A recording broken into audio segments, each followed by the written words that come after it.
I want it off my chest, so. To make the world think evil like the one we see in film doesn't exist, but it does. He lives among us, watching our every move. I was 26. Thought I was solid. Grew up around hunters. I've slept in snowbanks with a loaded rifle and a busted lighter. I've gutted deer at midnight and tracked coyotes through storms. I know the woods.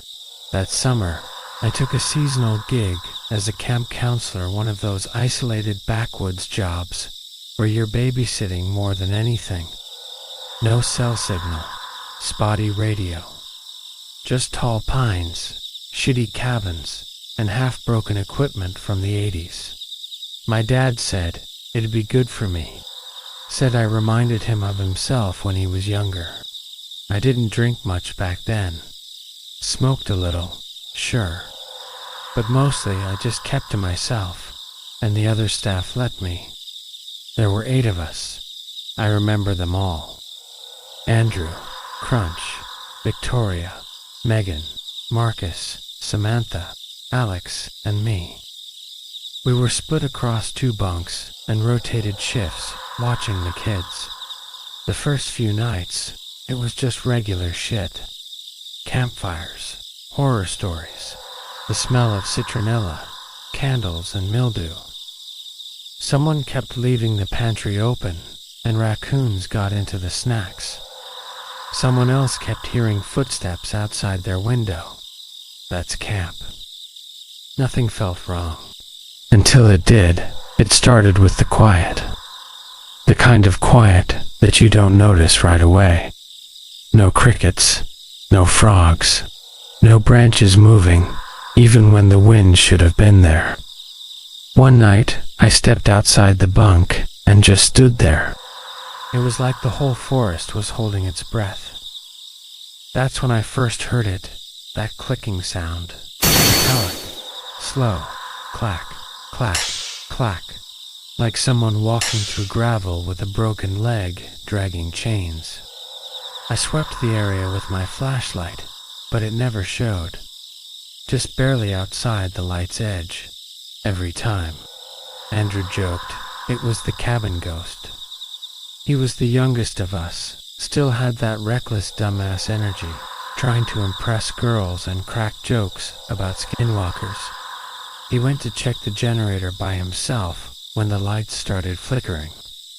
That was the last time any of us saw Andrew alive. His scream came fast and raw. One of those sounds that rips through the trees and makes everything inside you freeze. I was the first one out the door, rifle in hand.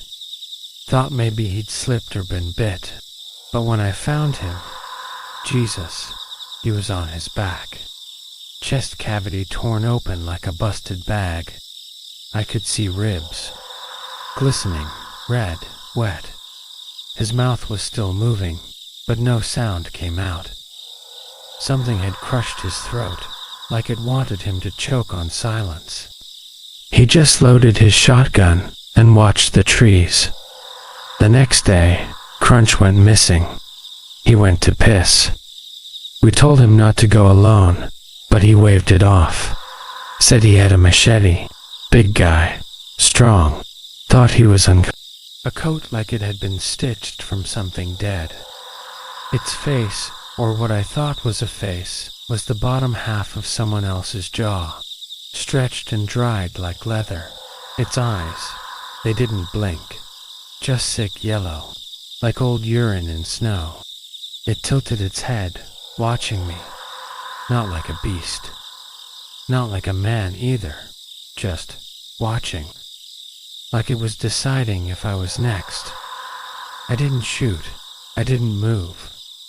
I just stood there while it melted back into the trees. We panicked. Crunch barred the doors. Samantha locked the kids inside their cabin.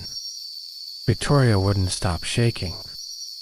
Marcus was trying to radio for help, but the signal was gone. Not weak gone. We argued for hours. Half of us wanted to hike out. I told them flat out, if it can tear through Andrew, It'll rip through us in the woods one by one. That's what it wanted. For us to scatter, so we waited till daylight. Crunch and I sat guard all night. I asked him if he believed in evil, and he didn't answer. There were these marks all over him, not claw marks, not bite marks.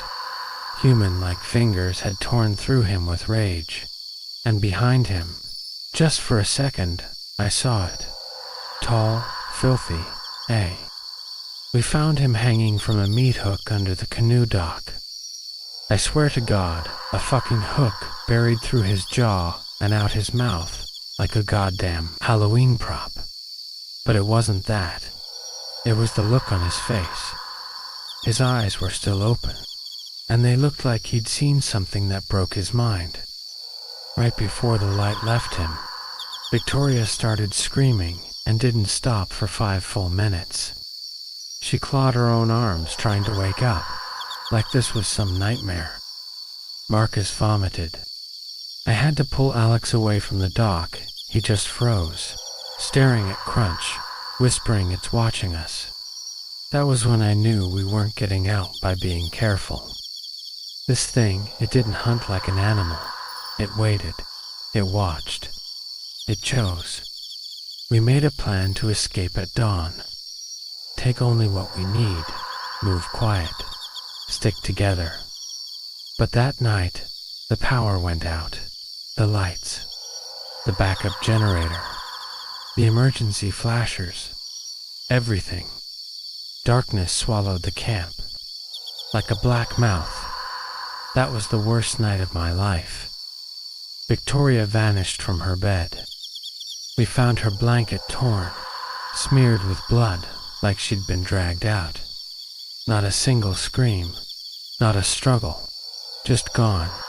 I heard footsteps outside my cabin, then the clack, that goddamn metal-on wood clack. I held my knife and waited, knowing it could be behind the door any second. I heard something breathing outside, slow, deliberate. Then it left. Now, I don't know what happened the rest. It's all a blur. I haven't tried to make contact since it happened.